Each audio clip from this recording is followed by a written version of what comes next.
Hoje nós vamos falar sobre o passado, o presente e o futuro do Brasil. Advogado, professor e escritor Ives Gandra Martins, seja bem-vindo ao Ping Pong com Bonfá. Para mim é uma grande alegria estar com o amigo. Ei, que bom. Ives, posso chamar de Ives? Claro. Ives, a chapa Dilma Temer não foi cassada pelo TSE por cometer abuso político e econômico nas eleições de 2014. O senhor concordou com o resultado do julgamento? Eu apresentei um parecer, eu e a professora Samantha da Uninove, em que nós defendíamos a separação das chapas. Porque como as contas foram apresentadas em separado, não tem sentido pedir contas em separado e a condenação conjunta. Mas, embora não tenha sido a tese nossa a vitoriosa, porque terminou sendo julgado em conjunto a chapa, eu acho que o resultado foi positivo. Positivo pelo que efetivamente não teria sentido prejudicar todo um encaminhamento de reformas absolutamente necessárias ao Brasil, por afastamento de um presidente que, em relação a essas contas, não teve responsabilidade maior. Aliás, eu diria responsabilidade nenhuma na contratação daqueles que foram os responsáveis pela condução da campanha da presidente Dilma. Então, eu considero que o resultado foi positivo. Então, o senhor considera que o TSE fez bem de não cassar? Eu acho que fez bem de não cassar. Ia provocar uma verdadeira revolução no país. Em primeiro lugar, porque a não cassação, pelo menos a parte eleitoral, nós temos a solução do problema de uma forma definitiva. Se houvesse a cassação, não seria um resultado definitivo. Haveria recurso para o Supremo. Se o presidente desse efeito suspensivo, ele continuaria governando, mas continuaríamos com a mesma suposição de que ele poderia vir a ser cassado por crimes praticados por aqueles que contrataram os marqueteiros naquela ocasião. Deixa eu entender, então, se a chapa fosse cassada, o presidente seria afastado imediatamente? Não necessariamente, dependendo de um recurso que ele poderia apresentar e que o presidente do próprio TSE poderia dar efeito suspensivo. Então, se houvesse efeito suspensivo, continuaria. E ele não poderia ser cassado de imediato enquanto não transitasse em julgado a decisão. Ele poderia haver até a suspensão dele, entende? Mas não a cassação, o que representaria, nós continuaríamos num processo de indefinição absoluta até que o Supremo julgasse definitivamente. Só com o trânsito em julgado no Supremo é que se poderia dizer que o processo do TSE teria terminado. Vamos fazer esse exercício. Vamos imaginar que ele foi suspenso, não cassado. Como é que seria essa novela? Se ele fosse suspenso, quem teria que assumir é o presidente da Câmara. Rodrigo Maia. O Rodrigo Maia. Como ele não poderia convocar eleições em prazo de 30 dias, ele seria presidente do Brasil enquanto o Supremo não decidisse definitivamente sobre a matéria. Ele não poderia fazer uma eleição definitiva de um presidente em que ainda um processo não teria transitado em julgado. Por isso, o mais provável é que, num recurso, o presidente do TSE desse efeito suspensivo para não criar uma situação de um processo não encerrado e com uma presidência transitória do presidente da Câmara que não poderia convocar a eleição para a escolha de um presidente da República. O afastamento pelo TSE, sem trânsito em julgado, ele continuaria sendo presidente até o julgamento definitivo pelo Supremo, em havendo recurso. Ives Gandra Martins, o presidente Michel Temer tem condições jurídicas de ficar no cargo até o fim de 2018? Eu tenho a impressão que sim. Tenho a impressão que sim, pelo seguinte: não condenado pelo TSE, o Procurador-Geral da República pode entrar com uma denúncia contra o presidente. Aliás, é o que ele tem alegado que fará.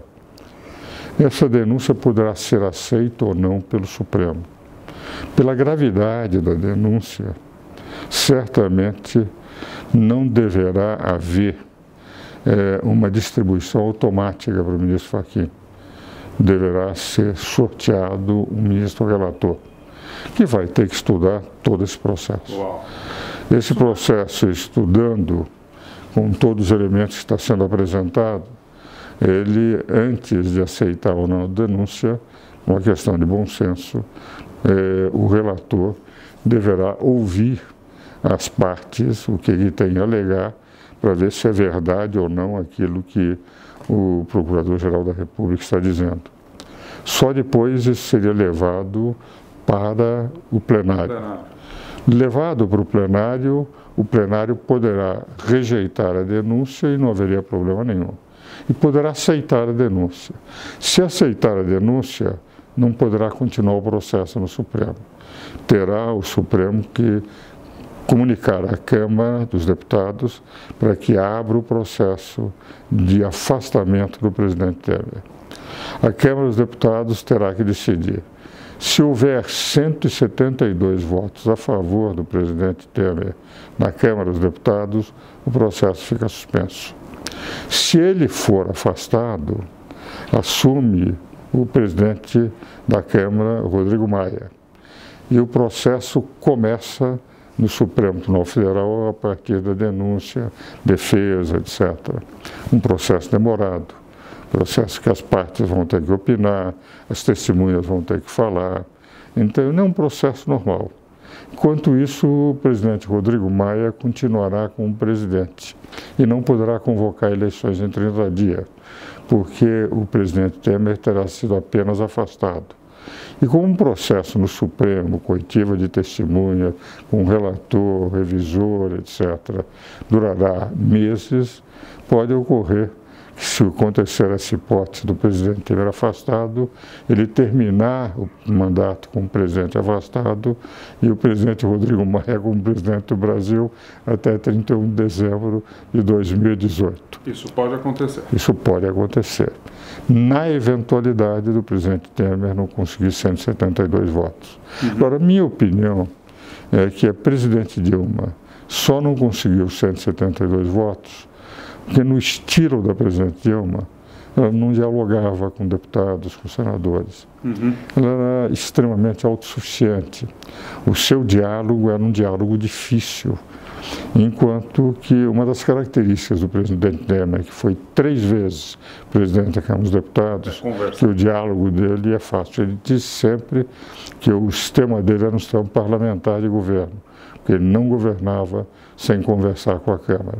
Então, teoricamente, estou falando em tese, sim, é mais fácil o presidente Temer conseguir os 172 votos que impediriam o afastamento do que foi para o presidente Dilma. Entendi.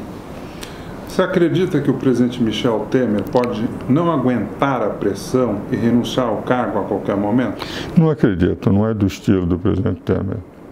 O presidente Temer eu conheço como professor de Direito Constitucional, que, aliás, a minha cátedra, eu fui titular de Direito Constitucional, nós somos da Academia Brasileira de Direito Constitucional juntos, temos livros, entende, só sobre Direito Constitucional.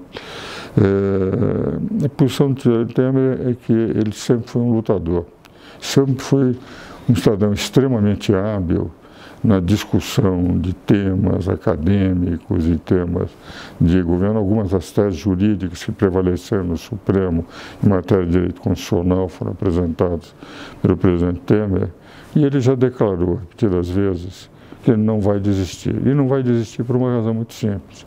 É que, se ele desistisse, daria a impressão de que ele seria culpado. Uma parte da população brasileira pede eleições diretas nesse momento. Circulam nas manifestações, nas redes sociais. Existe alguma possibilidade disso ocorrer? Nenhuma. Nenhuma. Em primeiro lugar, veja o seguinte, nós estamos no mês de junho. O mandato é de mais de 18 meses. Se houvesse o afastamento, só poderia haver com uma PEC no momento em que ele renunciasse ou fosse afastado definitivamente pelo Senado e pelo Supremo. Porque, enquanto ele for presidente, não há possibilidade de cassar. O direito adquirido dele é uma cláusula pétrea, modificada da condição. Então, só depois de afastado é que poderia haver eleição que teria de ter pelo menos os 90 dias a que faz menção à Constituição, para dar tempo do candidato ir a todo o Brasil, mostrar os seus projetos, etc. Isso por quantos meses? Por 8 meses, 6 meses, 4 meses, 2 meses. Então você jogou um balde de água fria nas pessoas que acreditam que é possível fazer eleições Veja o seguinte, diretas. Direito constitucional é uma matéria extremamente complexa. Se olhar aqueles volumes azuis, lá são 15 volumes, que estão bem em frente a você, Bonfá. São os comentários que eu fiz com Celso Bastos da Constituição em 12 mil páginas, 15 volumes pela Saraiva. Uau. Matéria que exige, e eu estudo direito constitucional, escrevi tratados de direito constitucional com Luiz Roberto Barroso, com Gilmar Mendes, com diversos ministros do Supremo. É uma matéria complexa. E estou com 60 anos de advocacia, 59 como advogado, 57 como professor universitário, e ainda continuo aprendendo direito constitucional. Agora, o povo não entende direito constitucional. Então, os populistas gostam de aproveitar da ignorância do povo. Eu sempre brinco que a ignorância é a grande homenagem que o povo presta ao populismo, porque o populismo se utiliza da ignorância técnica, porque essa é uma matéria exclusivamente técnica, o direito constitucional, para pretender. Então fala-se eleição direta, etc. É extremamente difícil. Primeiro, porque nós vamos ter uma eleição o ano que vem, e em outubro nós já saberemos qual vai ser o candidato eleito para ser presidente da República. De rigor, nós temos 1 ano e 3 meses apenas. Verdade. Uma eleição direta agora, com uma campanha para 90 dias, então disse, não, então faremos uma eleição por 5 anos. Ora, também é um engano, porque quando se elege o presidente, elege-se a Câmara dos Deputados, o Senado também, aqueles que deverão, de certa forma, acompanhar o presidente. Quando um presidente é eleito, normalmente é eleito com uma base parlamentar que lhe permite governar. Como é que vamos eleger um presidente agora para um mandato de 5 anos, sem saber qual vai ser a base parlamentar que só será eleito no mês de outubro do ano que vem? E não adianta pretender caçar todos os deputados, todos os senadores, para se eleger por 5 anos, toda a Câmara, todo o Senado. Nós não estamos no sistema parlamentar de governo em que é possível a dissolução incondicionada do Congresso, como aconteceu com a primeira-ministra May na Inglaterra, que ela, nos sistemas parlamentares, pode se antecipar eleições com maior tranquilidade, não no sistema presidencial. Então, quem defende uma tese juridicamente inviável, não passa no Supremo Tribunal Federal, dificilmente passaria no Congresso, precisaria de 60% em 2 votações nas 2 casas. Então, isso serve para o populismo, mas não tem nenhum embasamento técnico, nenhum embasamento político viável, e seria um equívoco monumental que só prejudicaria o Brasil. Na delação premiada, o empresário Joesley Batista, da JBS, revelou à Procuradoria-Geral da República que Michel Temer voou no seu jatinho para a Bahia em janeiro de 2011. O senhor acompanhou isso? Acompanhei. Primeiro, o presidente desmentiu e disse que voou no avião da FAB, da Força Aérea Brasileira. Depois, o Temer mudou de opinião. Falou que voou num jatinho da JBS e disse que não sabia de quem era o equipamento e que não pagou por isso. O senhor entraria num jatinho sem saber quem é o dono? Veja o seguinte, eu tenho dado palestras no Brasil inteiro e repetidas vezes me põe jatos à disposição para dar palestras. E eu confesso que não sei de quem são os jatos. E na prática, se querem que eu dê uma palestra, e eu ultimamente com as minhas dificuldades artríticas para andar, eu só aceito se puserem um jato, o problema é de quem está organizando. Então, eu acho que é normal, quando alguém é convidado, não tem como ir em avião de carreira, nem tem tempo para ir em avião de carreira, que se possa fazer, entende, uma solução. E é tanto, quando ele disse, devo ter um avião da FAB, que ele, como vice-presidente, viajava em avião da FAB. A primeira reação dele foi, depois é que foi examinar e verificou que foi num avião. Mas saber quem é que cedeu o avião, eu raramente sei quando saio quem é.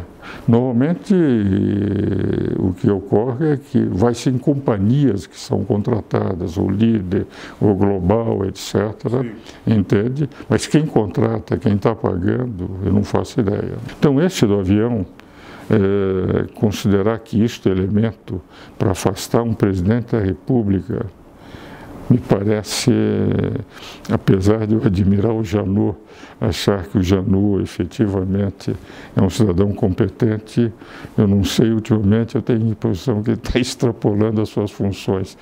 Considerar fatos assim tão irrelevantes, tão comuns, eu nem sei se ele já não viajou também em aviões, entende, para dar palestras, porque eu conheço inúmeros conferencistas que fizeram isso. Você não se preocupa com essa relação entre o privado e o público? Porque no caso aí o Temer era vice-presidente da Dilma. Uhum.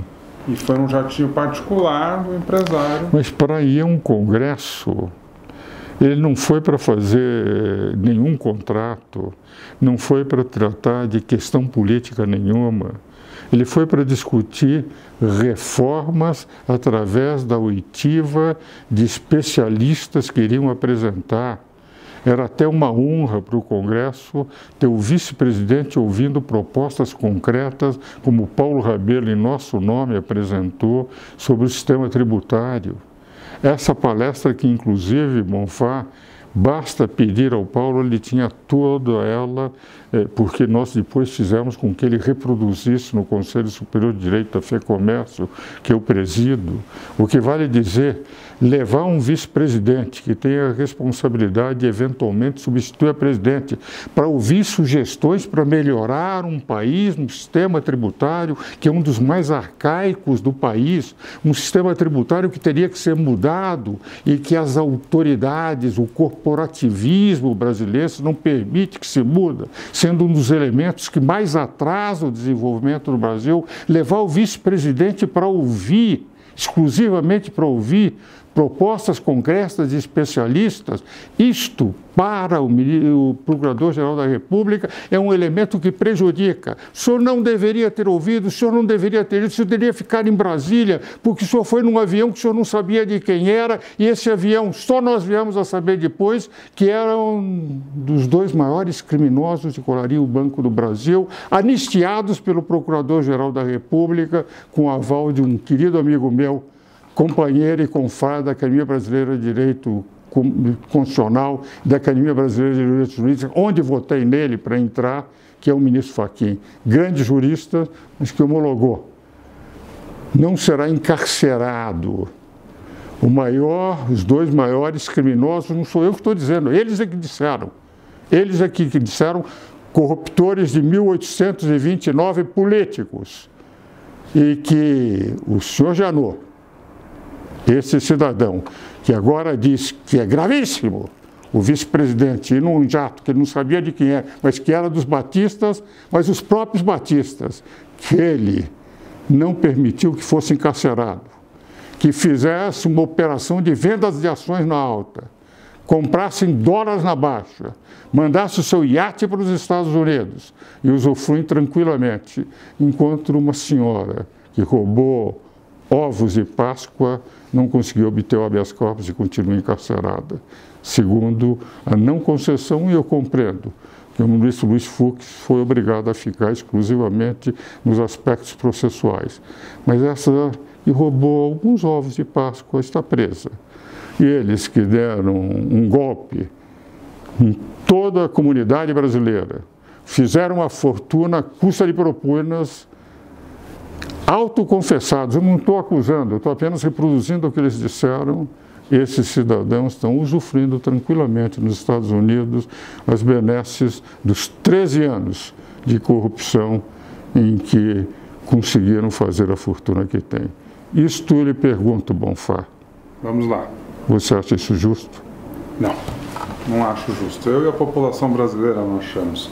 Ia te perguntar isso, se você ficou chocado com essa delação premiada camarada?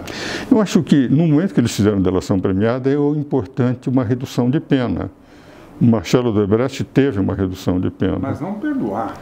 Mas perdoar é inadmissível, até porque o artigo 4º, parágrafo 4º, inciso 1º da Lei 12.850, que fala de delações premiadas, diz que chefe de organização criminosa tem que ter denúncia. Não pode deixar de haver denúncia contra o chefe de organização criminosa.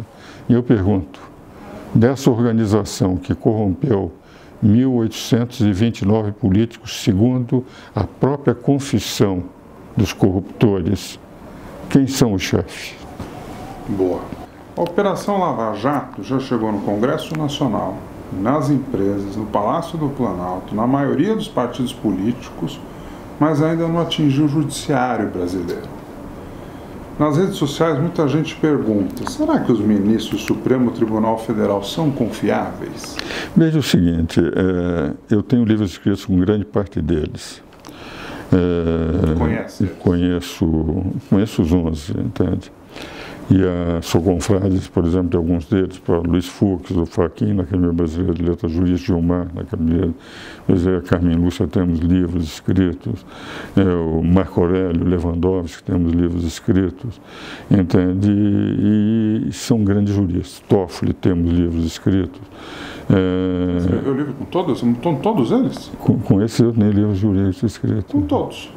Não com todos, por exemplo, com o Fachin eu não tenho livro, sou confrade em 2 academias, mas não tenho escrito. Com o Luiz Roberto eu tenho, com o Fux eu não tenho, sou companheiro da Academia Brasileira de Letras Jurídicas, entende? Com o Celso Melo nós temos um sobre ação declaratória há muitos anos atrás.